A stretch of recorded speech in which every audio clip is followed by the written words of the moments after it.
The first person to actually read this book outside of the publisher. That's right. Is that true? Well, I don't know if I was first, second, last, but I know that Ben called me and said, hey, where can I send you a book? I just finished my book. I'd like to get your thoughts on it. And he did send it, and I guess it was about a week later that I finally got a chance to sit down and read it because, my schedule's got all over the place. But when I started reading, I couldn't put it down. And the thing about Original Gangsters is, like I was just telling whoever your guy was from LA Weekly, this book is like, it's a fair book. Like, it's not his story. He talked to the individual people and got their story.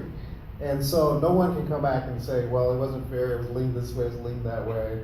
I felt it was very accurate. Now, I think that what happens with me sometimes is people get caught up, maybe because I did a few hip hop records.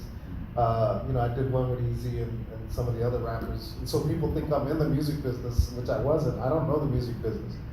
I'm in the radio business. But what I can tell you is that a lot of that I knew, a lot of it I didn't know. I heard things, but a lot of the street stuff that was going on, it's like I kind of, even if I had a chance to know about it, didn't really want to know about it. You know what I mean? It's like, that's not what I do. I'm in the radio side. I'm still in the radio side. 41 years now, still in radio, working on the wave, if anybody gets a chance to listen, 90.7.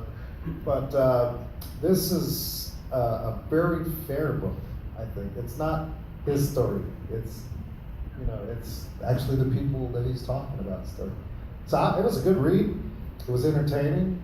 And I kept waiting to see. I was like, okay, how far is Ben going to go with this? Because, I don't want him to get into trouble, but then he, it's a really good read. You guys are going to have fun reading it. It's a bit long, but it's not that long. 400 pages. What was I have one more question for you, back to back here, Greg. You brought hip hop to K-Day, and was there resistance around that?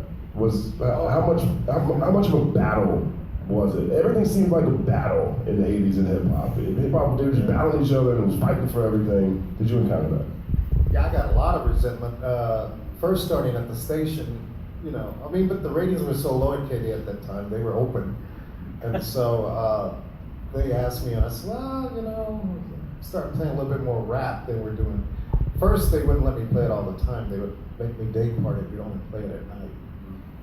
But very first book, the ratings just jumped. The ratings just went through the roof, so they kind of let it loose. Now, where I was getting resentment from is the major record stores at that time refused to carry rap. Okay, the mom and pops were getting rich because of it. Little small stores, and the Rhodium Swap Meet and Slauson Swap Meet and all the other places. I was getting resentment from parents because the parents were like, "Oh no, you're not going to play that song, and it's got these bad words." And so I would make the rappers actually change the words, not like today, they'll either bleep it out or turn it backwards or do something. I'd make them go back in the studio, re-record that one line, and so the parents started accepting it. And then you had all of the activists and politicians, oh, we're going to shut you down.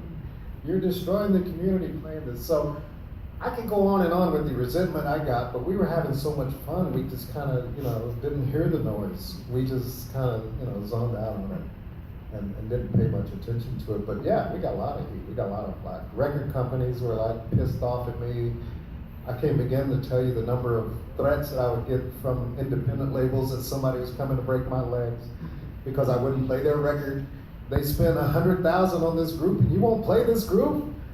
Well, the record's whack. But how could you play that NWA song and we've spent $100,000 on this major R&B group? Well, why don't the major R&B group come and go to World on Wheels with me? Oh, well, we're not going over there. And so we just kind of took over the streets. I felt like if we could take over the streets, we could take over Los Angeles. So we would go to Skateland for the Bloods, and we would go to World on Wheels for the Crips. We would go to the Casa Camino Real downtown, which was kind of neutral territory.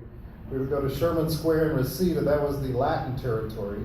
And then we would go to 321 Club in Santa Monica, that was for the people that are here now, that probably wouldn't come to Skateland and World on Wheels, okay? And so we had something, you know, we wanted people to understand, and we didn't just play hip hop. We played R&B. We broke Lisa Lisa. We broke Trinier. We broke Debbie Deb. We were a reflection. You know how stations always say, "Oh, we play what you want to hear." We actually did, you know, and it worked. Sorry, I went on to it.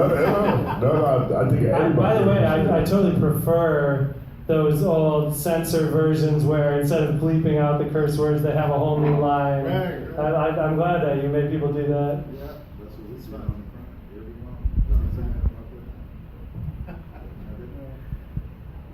front. Do anybody have any questions? Again, by the way, jump in, raise your hand. We'll make sure to call on you if you have any questions here.